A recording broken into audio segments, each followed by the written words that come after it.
Hi, everybody.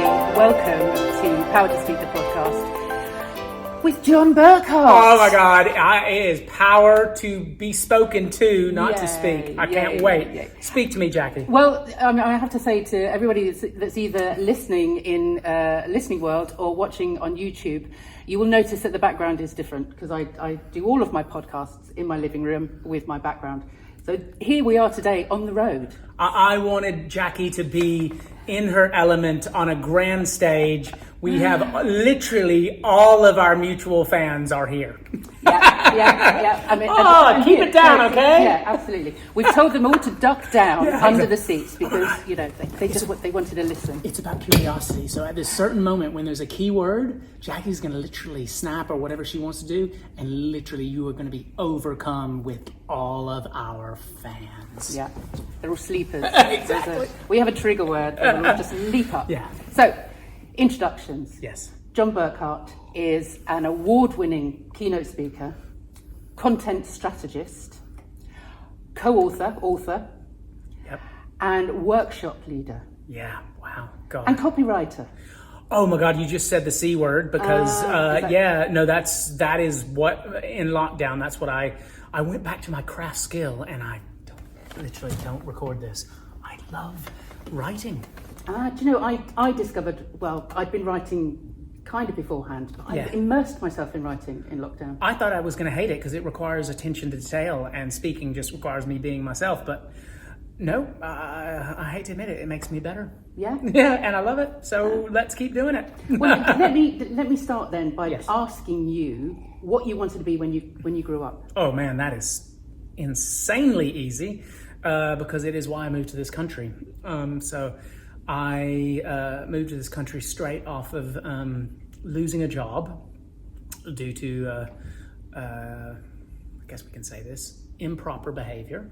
I worked for the U.S. Soccer Federation, and I was young, I was just out of university, and I was required to play soccer every day at lunch, and I accidentally left my bag full of sweaty football gear in the reception. I didn't mean to, but I was summarily dismissed for leaving a sweaty ball bag in reception of U.S. Soccer. So then I moved here because everyone loves soccer here. I just go back on that. I just can't believe that you were dismissed over. No. To be fair, my boss was my boss was passive aggressive as hell, and I had another gig lined up at an ad agency, and I just unfortunately, it's the reason I'm a speaker is a lot of due to a desire to be loved, and I just could not handle her aggression, passive aggression. And I'm just I'm doing this for free as an intern for my dream company, the U.S. Soccer Federation. I am going to go and get paid and work in advertising. And that's what started. And it began in Chicago. And believe it or not, you just mentioned it. I began in Chicago at the world's oldest ad agency, in WA in 1995, and I've been doing it ever since. But was that the dream, or was it was soccer the dream? But working for sports brands as a writer and performer was the dream. So I am vaguely doing it now, but I still have my hit list of people that I haven't reached. I don't just work for sport. I've just done online dating. I'm doing gaming, esports, which is amazing. But I love, as I mentioned on stage today, I bore people with lots of sports analogies, and because it's just what makes me passionate. But I really hope that something I say connects, and if people are really into knitting or acting or improv, they'll just be able to associate my love of sport with whatever they love. Because don't you think it requires being curious, whatever your passion is? Yeah, absolutely. I mean, curiosity, creativity, content, they're all things that you are passionate about, I would say. Absolutely. My man Mark Schaefer has also added something to my list that I'm exploring, which I call ballsy, but he has this love of the word audacity, which is, taking big risks. So I do think to stand out in 2021, particularly as we post COVID things. Oh God, what is that? I think it's just a fly. Oh, just fluff. Oh Just a no, fly. oh a fly. I thought it was fluff, but it's. No, Oh my God, it's definitely a fly. Do you know he's been here all day, that fly? that is. Oh my gosh, that is a kamikaze fly. It's out to attack us. Did you see the way he just swooped? Oh, He did. sorry, He attacked I just your mouth. assumed he was male. I don't know what his pronouns are, but he literally tried to attack Jackie. I saw it. Continue. Yeah, he has been here all day. Sorry. I mean, just talking about going back to the not the analogy, but the mix of advertising, performing, and it's not something you would put together as a performer to think, right, well, I'm going into marketing. Yes, writing, copywriting, you can see that. Yeah, visuals, you can see that. Yeah. But the performance side of it, how did that Oh my come God, about? no one's asked me that. I dropped a tiny little hint on stage today, but I've never gotten to properly talk about it, so this may turn into a therapy, but I love performing, and I got into it in high school, laterally at university, in drama, doing theater, just for a mate of mine who was a theater major. She just wanted my enthusiasm. And I just thought, well, I'm really getting more attention from my writing, and I can't imagine getting paid because I couldn't go the actor route. So I kind of thought the default way to getting into being creative was to be into writing, and that was my craft skill. And then I just didn't realize how ghettoized the creative departments in marketing companies are, because they don't get to perform. And I was just like, well, I want to come up with ideas, and I want to bring them to life to clients. So unfortunately, it was a hard slog to move from writing to performing. Yes, yeah, and not something that your marketing colleagues would expect, I would imagine. None of my contemporaries are into performing at all. They run massive agencies as creative directors, and there's a bit of what we call presentation theater, pitch theater, which I love. It's like, oh my God, you're really trying to convince a client that your idea is the best, and you're doing everything you can. It's an art form, but I was never allowed to do that because I decided that my route was to write a book and get out of the presentation pitch theater, and join stages and try to get and keep attention via audiences on a live performance level, which is very antithetical to what my copywriting friends are doing. Yes, I mean, my vision of those old-fashioned ad agencies is Mad Men. They are. Oh my God. Is that what it is? So listen to this. So I dropped my beautiful agency that I love working with. They sponsored the creation of the Newsjacking book, and I moved to work across the street from where Mad Men was filmed on Madison Avenue, and I loved it until I didn't. It was a brilliant agency, and I just wasn't ready for. I think you can, and it was a cliche, but I just think, like the word rat race. New York plays very hard, but I will tell you and warn you, as you probably know, they work really hard, and I could not handle the 7-day-a-week thing. I just, particularly with a 1-year-old. It was the wrong time to move to Madison Avenue. Yeah. I wish I had survived. I wish I had survived a couple of years, just because it would have been so different from anything here in London where I live. It would have been different. I kind of think though maybe it would have squashed your creativity in the end. Oh, we was already starting to do that after 3 months, but I just wanted.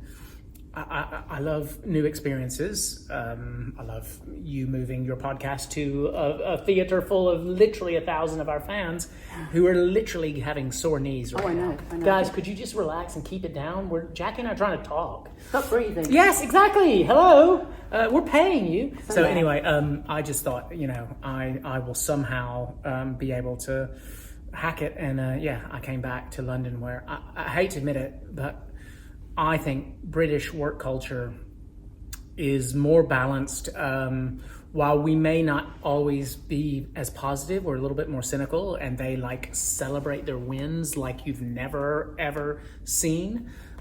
before.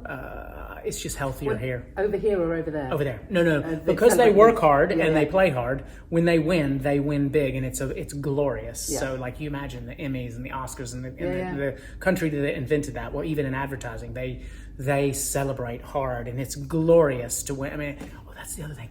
They're so obsessed with awards and accolades, and because the truth be told is you need that if you're working 7 days a week. I do actually feel like we're more balanced here. I know that's might be a harsh opinion, and someone working till midnight tonight in London may totally disagree with me, but it's my experience. Yeah, no, I think you're right, and I think the fact that they work so hard is they need that recognition. That recognition completely, and the culture over there means if they don't get that recognition, they don't get the next job. Oh, that's totally it. So what you just indicated is it's fear driven. Yes. And as I pointed out today, the fear monster, the imposter monster, just wrecks everything. Yeah. So, I mean, and that makes it difficult. I don't know, there's lights. Oh, we're getting flashing lights. Oh, my God. This is a sign, guys, that you need to just relax, okay? Stay down. Yeah, exactly. For those of you that are just listening, we've got a huge screen in front of us. We are here today because we've been at a You Are the Media networking event. We call it Oktoberfest. Yes. Yatum, You Are the Media Oktoberfest, because it's the month of October, and I am drinking beer and Jackie is driving. Yes, so I'm on water, but hey, but it's been a fantastic day here, and the culmination really was you doing your keynote speech, your I want to say your first. Was it your first performance of that particular? So it's my first performance of that speech, and having chatted with my friend Mark Schaefer, I just need to get back on the road, just because I've been performing, and I hate to admit it, and we talked about this last time, I still love performing for the Zoom, but there is nothing like the improv, just not knowing what you're going to say, or crucially what the audience is going to do. And you just don't get that on Zoom. I've ran into the audience and was getting people to run out with these bloody hula hoops and film crazy things at the pool bus station and fear for their lives. And we basically demonstrated Squid Game. And you don't do that over Zoom. No. Even the best performers don't do that over Zoom. No. I have in lockdown done improvisation workshops on Zoom. Cool. How does that work? It's okay. It's fun when you're in lockdown. You can't do anything else. It would have been, to be fair, because I did a couple of little things, and you and I met our friend Lord Simon in his crazy little show, and I love that, but it's not the same. It isn't the same. It isn't the same, but it's okay if you can work out how to use it. I mean, I think and that's what will come out of lockdown is the kind of innovation of using both. Yeah, and it's better than being a primary school teacher to your 10-year-old when you don't have any skills, isn't it? So I would say I would do improv on Zoom 100 times before doing what I did in lockdown. Homeschooling. Exactly. Homeschooling. Yeah. Well, let's talk a little bit then about what it is like, because the first in-person Yatum, You Are the Media, was here at the Lighthouse back in stage. July. And that was the first sort of hybrid of having the Zoom on the huge screen, people joining from home, but also having a live audience. Yeah. And we discussed a little bit afterwards what that was like, because you were having to perform to a Zoom room and to the auditorium. It was brilliant. So imagine you were told right before you go on, this is our first time to do this. We've got some really important people online from around the world. Some of my top people, Jason Miller, Joseph Jaffe, that we've mentioned. And you can't just disappear for them, because we hadn't totally worked it out. So I basically performed. I had to, because we hadn't worked out the tech, perform for the screen. And then when you came and dropped the truth bomb on me after in the bar there, I just was like, oh my God. I was aware of it at the time, but I was just trying to, it's almost like you cut your losses and you realize, well, they can see you and these other people can't. So you just say, okay, well, I'll go to the people who can see. We have so achieved greatness in the hybrid world since then, but I think it was a lesson in how to appeal to everyone and appeal to no one, because Yeah. I think these people who'd come and paid their money to be in these seats, they're also having sore knees as they're crouched down now. They needed more, and I do think hybrid is weird. It's not something we've done before. We're getting better here at You Are the Media, but as we all know, the key, and why we had a film crew today, the key is just try to see the whites of people's eyes in the rows that they filled in this lovely theater, and have the virtual people forget about them, because the tech team are covering you in such a way that they totally feel like you're talking to them. And that's just clever tech, and we've nailed that. But don't you think it was a bit awkward, that first one? Well, yeah, of course, but it was what it was, and we were, as audience, I was here in the audience, and as audience members, and as like Mark always says, is you build that community before you need it, and that played out here because we were all cheering you on. It didn't matter if it didn't work, there was a glitch here or a glitch there, because we knew you were experimenting and we were part of that. But don't you think we were also, because it was July, keep in mind there were people wearing masks and freaked out, and I was like, oh my gosh, have I gotten too close to Jake, etc., he's coming on to me, etc.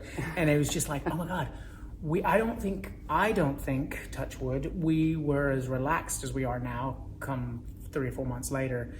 So, but I do think we're really happy to be with each other. Yeah. Because Mark has kept this going through lockdown, and he's the reason I kind of came out of my shell. He's like, it's April, dude. You've literally lost your client on April Fool's Day and haven't had any work, and you need to stop being so inward. So I actually do think that this community has actually helped a lot of people with their mental health. Absolutely. Don't you think it's been like I hate to use the F word, but I think it's been a little bit of a family for a lot of entrepreneurs. Yes. No, I think you're absolutely right, because I came into lockdown not particularly, well, I did belong to this community, but not particularly feeling like I belonged to this community. Oh, really? So you didn't feel like you were in the same way? Not in the same way now. But networking, I think, is such a huge thing for people that work for themselves. Yeah. Not just for the fact that you're gleaning ideas from other people, you're getting work, all that kind of stuff. But absolutely for the mental health of it, because you are certainly in my case, I was teaching workshops like you were. When COVID hit, all my work stopped overnight, like yours. And suddenly I am just in my room. I didn't know what Zoom was. I didn't know what how to work that tech. But I've had to learn. And it was those networks. It was having those people on that screen every week, as it was in the beginning, that kind of has got me through. And now I wouldn't be without this community. And I think I assume that's the same for you. Yeah, and we all learn, because I remember in the early days, because I still had my virtual clients that had a couple of things I've always done virtual in Madrid and Mexico and various kind of virtual workshops. So that didn't go away because it was always there, but it was just, that was still only like 20% of my business or less. And I think it was when one of my clients, who just was always real time, we were always live, I always had 25 of the brightest young advertising stars come and learn storytelling and influencer marketing to me. It's always been live. We always do the final presentation in a pub, in a London pub. People travel around from up north and from anywhere around London and down south to be at these sessions, and then it all went online, and they forgot to change the time. And I did, people are going to be shocked. You're not going to believe this. I did a 6-hour Zoom call. Like, who would, in their right mind, would want me for 6 hours? And I forgot to tell them that 6 hours wouldn't work. So I had breaks. I did everything I could. I mean, I hadn't updated my Mac, so the Zoom rooms took about a minute to just go into the breakout rooms because I hadn't updated the software. It was painful. And then that was a couple of months into lockdown, and then I was like, I gotta sort this out because people are dying. People are dying out there. It's like it was proper lockdown Squid Game. It was horrible. Yeah. But it is that going back to the sort of hybrid way that it's working now. Yeah. How are you envisaging going forward as a presenter? How does it look for you? Oh, wow. So how I see it coming in the next 6 months is different from how I see it recovering after that. So I see a lot more virtual stuff still for the next 6 months.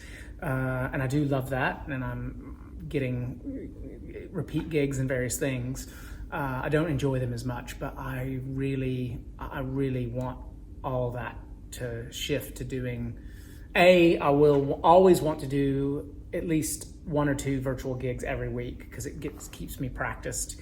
But I think we, as performers, people who love improv, I think we need to be in the presence of human beings from 2022 on a regular basis. Yeah. I would say minimum twice a month. Yeah. To keep our humanity and to keep the things that, because I think we all need we all need to feel what makes us feel alive.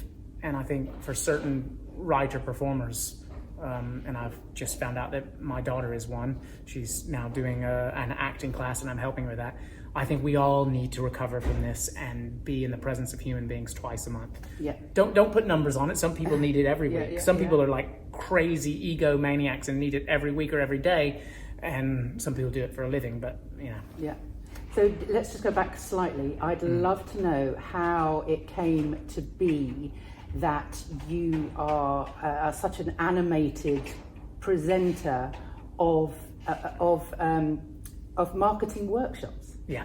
I mean, and how do you sell that to a corporate that isn't kind of used to your exuberance? Yeah. So the answer is so tricky to kind of blame one little isolated incident, but I hate to admit it, but the book really helped solidify the perception that I was more than a writer. I know that sounds weird because a book is just writing, but it is a calling card for a lot of people to speak. And since sent it into the publisher in 2012. So, and I'd been writing about it on the blog since 2009. So, yeah, I transitioned into a performer from 2009 and really heavy in 2012 to now. But the book was rocket fuel. Yeah. The book was absolute rocket fuel, and now I'm faced with going to a similar conference I can't announce yet, but as the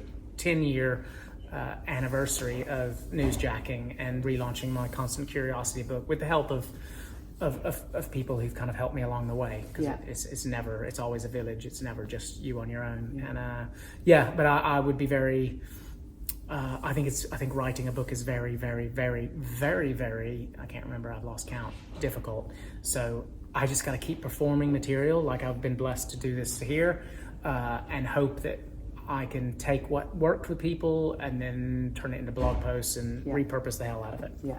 So tell us a little bit more about Newsjacking, because it was not something that I'd really heard of before. Brilliant. So tell me. Before today or before we first met? Yes. Okay, yeah. So Newsjacking was amazing, only in the sense that it finally gave me a purpose, because I get obsessed with shiny things, and this one particular shiny thing wasn't going away because it was social media. It was Twitter, and I just I know Jack Dorsey was just painting a fence, and he sent a text message and thought, what if this could be a thing? And it became a thing, and then it launched at this conference in Texas, South by Southwest, and everyone loved it. It had previously gained massive recognition because of an earthquake, and people couldn't use their phones. The phone signal was dead, so they were able to use their data, and they used Twitter to tell people that they were okay in the earthquake in California, and it just became strength to strength and became a big thing, Twitter, and I just was like obsessed with it personally. And then where the transition came for me was when I started literally experimenting because of my curiosity with doing it for brands. Right. And I was just like, oh my gosh. And I had this weird thing, and it's wrong, but it's like, it was, imagine me as a mascot. So basically what I did was I said, if there's a brand that has a mascot, I'm going to call them up and ask to take over their Twitter account, and I will take over their Twitter account in the personality of this this animal. So this animate being, not a human being, but an animal, like mascots are like dogs, foxes, whatever. The guy for the PG tips, monkey. Yeah, chimpanzee. Chimpanzee. Yeah, and I just love that. And so my first idea was just silly because I love being playful. And I was just like, I'm going to go and reach out to all the brands that have mascots and see if they'll allow me to be the voice of the mascot on Twitter. And that just led to me helping brands doing social media, and led to the Newsjacking book, which was just about helping brands be relevant in the moment on social media. And so newsjacking is kind of hijacking, but taking the news. Yes, that is the essence of it. But when you dig into the various chapters of the book, it's not just news like this big announcement. When Facebook went down this week, etc. Lots of people reacted to that. So that's proper newsjacking. But there are many sides to that. There's planned spontaneity, which is like doing something different with April Fool's Day or Valentine's Day, or just being countercultural. So there's the planned bit. Some of it is brand banter. So if one brand does this, Peloton did this crazy thing over lockdown, and everyone just jumped on that. So it is basically around cultural events. I just don't want people to think it's just news, because it's about anything that is real time and relevant. And does that brand have a right to have a say in that conversation? And to me, it's fascinating. And it's the reason I do my beer notes, which I've started here in Bournemouth and Poole at You Are the Media, which is just, well, oh my God, what if we treated events like a real-time news story? Because we've got Jason Miller talking about like rock and roll and marketing. It's like Doug Kessler talking about writing and how everything's crap. It's like, what if I turned that into news and I did a real-time review of what had just happened at this amazing You Are the Media conference? And that, to me, that became newsjacking, because I was newsjacking a conference by simply summarizing what just happened for 8 hours in an entertaining way. It's a good thing for organizers, because sometimes everyone's tired and they need to know what the hell just happened. Yeah. And so that was newsjacking a conference, believe it or not, that I just happened to call beer noting because I like alcohol. And it makes perfect sense. But the book itself, who was it aimed at then? It was totally aimed at marketers, creative people, well, anyone in a marketing or branding role. The people who've loved it the most are the people that can look at all the creativity of it and all the examples, hundreds of examples. And we had to get permission to use all of them. It was very painful. But it was to inspire people to just not sit in their offices looking at their creative partner or their planning partner or their whoever partner in a marketing company and just taking briefs. I wanted people to create briefs. I wanted them to be proactive and start looking for ways for the brand to stand out. I just really hate. Mainly it has to do with I don't like rules. And I'm like, if a brand thinks this is the right thing, then let's do it. And we'll create some content around their content calendar.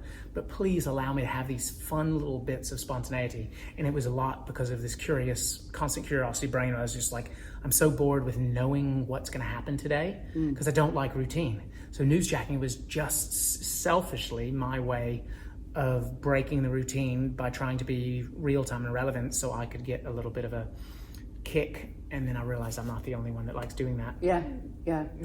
Donald Trump likes getting a little kick on Twitter as well. They kicked him off though, they did. Yeah. But I just wonder, have you had feedback from people that have kind of been released from their boxes by your workshops, that suddenly things have, because just so people know, after this they will go and look you up and look at what you do, but the gifs and the memes and all of that kind of social media data and statistics that you kind of mix in to what it is, that it's kind of that constant looking at it going, oh my gosh, how do you put that into a quite staid brand?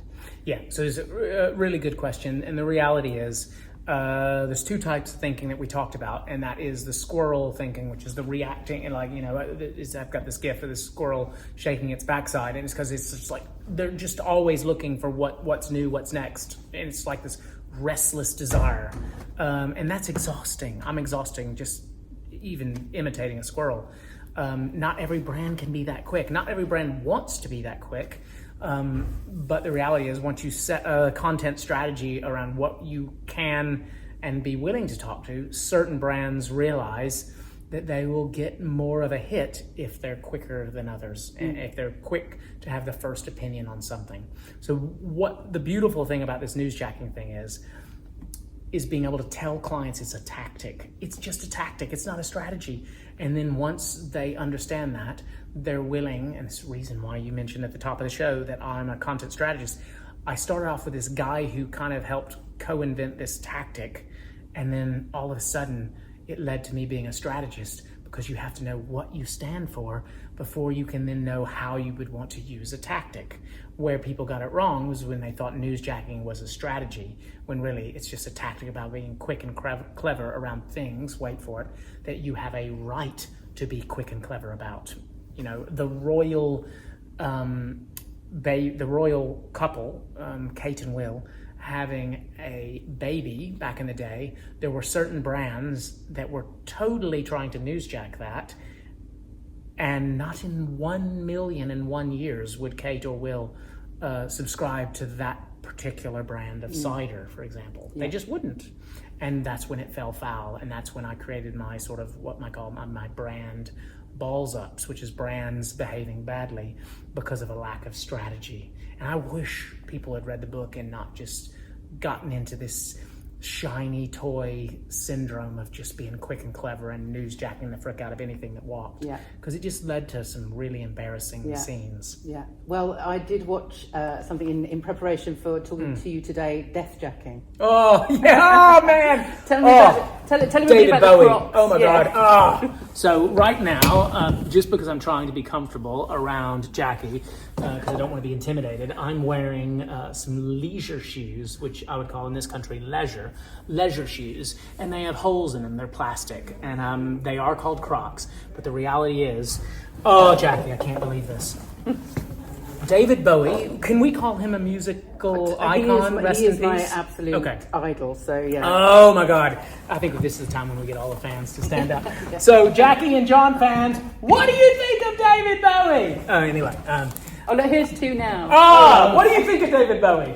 What do I think of him? Yeah, I mean, his music. Obviously, he's dead. You're being recorded, by the way. Oh, Yes. really? Oh, well, what am I supposed to say? No. Do you like? Can you think of one song? No, I'm not a big music buff. Can you think of one I'm a David Bowie 60s song? man, really. You see. Which one? China Girl. China Girl. Oh, should we sing it? Should we sing it? Oh, interrupting. Yeah. We're not. Are we still on? Yeah, We are still on. I can edit. Yeah, good. What time are you starting the film, please? I think 7. It's Yeah. 7. China Can I Girl, ask you come what on, you're one doing little bar. We're China doing a Girl. podcast. How I did the podcast. And this is very live. I'm Mike. Did you? Mike? Yeah, this is Mike. Milton Keynes Bowl in 1988. Oh my gosh, this is 83. cool. I was there in 83. So we have I might have 80 been there 88 as well. 88 David Bowie, Milton 83 Keynes. going Yeah. once. Anyone on camera seen David Bowie before 83? No, I can't What claim about all that. our fans? They're just I still don't know, crouched down. We have literally I think they want to thousands. sleep. Mike, I we think have they want to thousands of fans Yeah, cheering for us, but they're just all crouched They're down. very quiet, They're aren't they? very quiet, Mike. Do you want me to go to the back and sort of yes. shelter? Give us When a... you say this is on, I'm not sure what you're on about. Is this you having me on You're here? going to be the star, Mike. Does Paul Lighthouse have David a Bowie. Facebook group? Oh yeah, Or this WhatsApp is, you're going to be group? big We're gonna on we'll so put it all in our there. channels. What is the role you two are doing now then? What's all this in aid of? So this is about all to do with content the marketing. conference It's all today. to do with the conference. You see, I wasn't An in interview. during the day. Yeah, it's like an interview. Yeah, I exactly. see. So Jon was the speaker today, so I'm interviewing him for my podcast. Well, actually, she's interviewing both of us. Yes, you are now a guest on my podcast. We're live to our massive I'm going to phone the audience. wife up, put the computer on. Mike is a legend. What is the name what's of your the name? person? Look at John. Jon Burkhart. No, the chap out there. Oh, Mark. Mark. So I forget names. Mark I forget Masters. faces. Back in the room. So we were talking in the about room. David Bowie. I know. Yes. Yeah, so this brand of plastic garden shoe with holes in it looks like Swiss cheese. created the David Bowie, what I call the death shoe, because they basically put the red lightning bolt on it and commemorated his death. And when things are seen to be a little too salesy, particularly around when people die, it is deathjacking. And I really want people to think about the strategy of the brand. Do the brand want to be seen as someone who latches onto something for their own personal gain, or could it be more around their purpose? And I don't think Crocs, believe it or not, Crocs have had a major strength to strength thing, particularly in lockdown, and they've become this massive fashion icon shoe. Massive now. But they have actually, the lovely thing about social media is everyone can forget. If a brand responds correctly, they'll forgive them. Yeah, and nothing is, and I think that's comforting for you and me, because as we try to write and create content, we need to know that we can be ballsy, we can take risks, we can be audacious, we can be curious, and we can be forgiven. Because I think a lot of people live in fear of upsetting people, but unless like Paddy Power's content strategy, unless someone goes to prison, it's all okay. Unless someone dies. Yeah, exactly.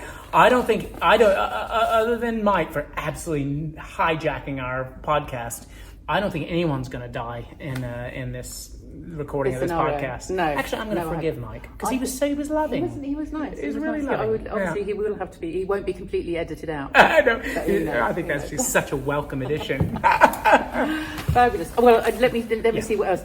I was flying planes. Do you actually fly a plane? So I may have told a tiny mistruth because I was just in charge of doing the marketing for that. So we got the Hollywood actor to do In a World Where Planes Fly Over the Thames. No, so we did the London Red Bull air race, and it was just one of the crowning moments, because it was just this big thing of Red Bull flexing their muscles, and little things like that started to where then they sent a guy from space. Basically, Red Bull was playing hardball with like massive experiences, and it led to them becoming a media company and not a brand. Yeah. I know some people probably still drink the drink because you have it with vodka, but I view Red Bull as a media brand. Yes. Yeah. I love that. Yeah, that's weird. I've not really thought about that before, but yes, absolutely. Yeah. That kind of crossover. That's what I was going to say, actually. Do you feel like we are in a sort of a transition between our generation? Obviously, you're younger than me, but a generation of the old school media, Mad Men kind of thing, and those guys that are coming up that have only ever known social media. So that, maybe in 10, maybe not even as many as that, in 10, 15 years' time, those people running those ad agencies will only ever have known a world with social media. To me, digital is the air we breathe, and I now am like doing work for online dating sites and things that I've never ever experienced, because I was married before they literally existed, and on camera I would never say that I'm really into online dating sites, being happily married, because the reality is I'm not. And it is a very tough world in the pandemic trying to find love. Trust me, I've tried to get into the psychology of it. But don't you think it's amazing? Like the world we live in, like there are people that literally have only known love from swipe. It seems foreign to me, because I meet people in pubs and various other places. But yeah, I'm excited by that, but it's also very, for some of my friends who are older than me, as well as my age, who weren't totally obsessed with social media, it seems all a bit much. Yeah. It is overwhelming. That one photo I have in my slides, one of my favorite ones. It's just of this girl doing, I actually created it myself from 2 Unsplash photos, but so it's a combination of mine. I found this girl doing this head exploding thing. Yeah. And then I surrounded her with icons from social media. I think it's really powerful, because I don't even think it's people sort of our generation. I actually think over the pandemic, young people have realized that, like this dating website I work for, their main raison d'etre is get people offline and going to meet people in real life. Use the app, but get them as quick as they can into real life, because I think real life is great. That's why I'm loving the fact that I got to be with you in a stadium. I'm going to call it a stadium because I love sport. And this is the first time for me that I've actually done a podcast live. Is it? Yes. No way! Yeah, this World is first! World Yeah, we are winning! Take that, baffler. But I'm gonna do this more often because this is No, my whole thing about the reason I haven't started a podcast, so hopefully you and Joseph can encourage me, is because I only love live. And I just thought, oh my God, do I have to sit there? And I just can't imagine audio. I literally cannot imagine, because I don't like my voice. So I was like, why would I do a podcast? So I've been in the crazy search for a partner who has a really nice voice, like a received pronunciation or a newsreadery thing. And but I love the fact that, like, in the world we now live in with You Are the Media, we all know about repurposing, and I love not even just using this as backup, but using this as main stage. Like you and I having fun, being entertaining, and the next thing we know is you're recording podcasts every single time you meet up with your amazing You Are the Media community. That's a great You line idea. people up because they literally, particularly you with your expertise in improv and all this, I actually think you need to, line up the people that you feel will most come to life in the setting. Yes. I think there will be some people who may prefer a more virtual setup, and I think you will know within the first few minutes of talking to someone who's built for a packed theater of fans and not. No, this is me from now on. I love it. Look, we're creating a revolution, baby. We're about to get kicked out. Mike and Louise are just going to be like, we got a gig going on. Yeah, no, I'm happy for anything. Because I've asterisked all these things that I took notes on as you were talking, and I do you want to do a lightning round? Can we? Because I can literally shut the frick up. I'm only allowed 5 words. Okay. Imposter syndrome. Something I've had over lockdown, but I'm never going back there, because if it frightens you, do something frightening 2 or 3 times and it'll go away. Fabulous. Feel like an alien still? Yep, always, because I'm not from around here. I've been here 20 years. I see the world differently. I have this crazy exuberance that is not matched with cynical British wit. So always an alien, but I love these people anyway. And then the next one I have is Tinder. Oh. Who and what? That's what I want to know. Who are your clients? Okay. Do I want to name them? I don't want names. I Okay. just want, Okay, so the reason I like them, so I won't name them for particular reasons. I get paranoid about NDAs and crap, but I am very excited to be working for an online dating app that is all about real life. I'm very excited currently for working for a gaming company that has revolutionized esport, particularly within sports games, with a particular sporting league in America.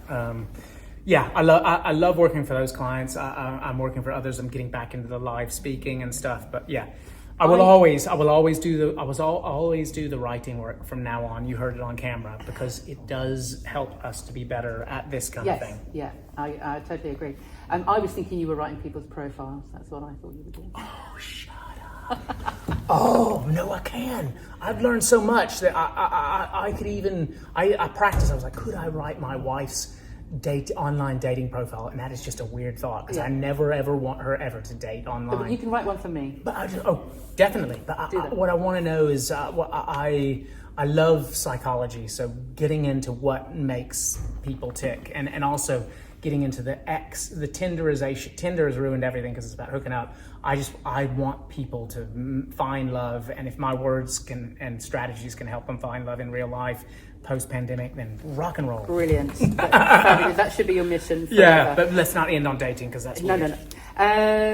What apps do you use to get ideas? Because obviously you find all those memes. I mean, are you just on TikTok all day? No, man, I wish. I love, so I aggregate everything into Feedly and have thousands of feeds from loads of blogs on a variety of subjects, one being online dating now, one being esports currently, and I just go crazy with getting the most popular blogs into this channel that I use, BuzzSumo and SEMrush, to find out what's the most shared about those. And so I just become this crazy internet research beast, and it means that I ignore the thing that made me for weeks on end, because I get tunnel vision of exploring the real reason why customers would go to a brand. It's bad. I wish I could be more balanced and just be like telling everyone these little things I'm learning, but Schaefer's helping with that. I'll come back, don't worry. I'll even have my own video podcast. Excellent. As I spill beer all over everything. There's beer's gone. Oh, no. I just had one more really, which was about breath. Watching you on stage, you need to breathe more. Yes. And finally. Could you mind? Person, I don't want this to be a question. I want this to be. I would love to just take some constructive feedback. I've put on a stone since lockdown, so I don't think I breathe that well as I used to because I'm heavier. But I need help, and I get excited. You need to control that. You need to talk slower. You need to slow the cadence of things. There's so many things I want to improve on. But give me a CV. I would say one thing that would do you the world of good is to join a choir. Oh my God, you're preaching to the choir, Jackie. Do you realize how much I love singing? Do you realize I got Justin on the piano? I love music. I found out over lockdown that I can sing. My wife was shocked because I was singing all these sea shanties, even for brands here in Bournemouth, and Beach and Body, Westbourne Grove. Love you, Alex King. So, Melanie. It's not supposed to be emotional, sorry. Anyway, I think that's brilliant advice. It is. Do you know about choirs and things? I need to start looking for myself. I mean, obviously the breathing techniques that I do for acting That's right. is great for perform, but you can do all that. What you need to do is just to enjoy. Isn't it breathing. diaphragm It's stuff? about breathing down here and doing a singing, learning how to sing will do that. I mean, oh man, this is so good. I can send you diaphragmatic breathing. Oh, this is great. My tennis videos. coach and pickleball coach has been trying to. He's been doing these diaphragm stuff. It helps him with his athletic performance. But he was like, you need it. You need it. You cannot keep going the way you're going without finding ways to just contain and preserve energy. Yes. Even with my own yelling for my own performance when Mark mentioned, and John's coming up, I was yelling and hooping and hollering from the back with Matt Desmier, and I thought, an acting coach would have said, save your voice. Save your voice, because I actually felt like I was yelling and it was hurting my vocal that's cords. That's it, you do it from up here. And I was like, oh my God, what if I lose my voice? It's just all about learning how to put it down there. It's powerful. Anyway, my friend said, quickly, where can people find you, Jon, if they want to connect with you? So people can find me best on LinkedIn, Jon Burkhart on LinkedIn. I spark curiosity through strategy and storytelling, and that's the best place. My website needs work, so it will be launching soon. But I would love to connect with your people on LinkedIn, and I think this is the time we basically say, come on, guys. It's time to give us a rebel yell. Give us a rebel yell for David Bowie. And on that, just before everybody pops up and gives us a rebel yell, I'd say goodbye from How to Speak the podcast. And so much fun had, Jon. Thank you so much for being here and being my first in-person guest. Thank you, Jackie. And I will say, I don't need you guys to know this because you already know this, but now that Jackie and I are going live, there's just a lot of pressure on us for our costumes. So we are looking for brands, particularly fashionable brands, because Jackie's more fashionable. We're looking for brands to sponsor us. Is that fair Absolutely. to say? Okay. No, I'll agree with that. So just to say, we'll do a round of applause, and our audience that just... You can now come up. Yeah. Yay. Believe it or not, the theater, because Mike and Louise interrupted us, the theater is about to be used for this massive charity event, so we do need to vacate the premises. Yeah. But Jackie, thank you. I'd love talking about this stuff. Yeah. And we didn't even really properly cover improv, which we can cover next time. Yes. We will. We'll come back and we'll just do an improv one. Yeah. So thank you very much. Yeah. See you at Christmas. Bye.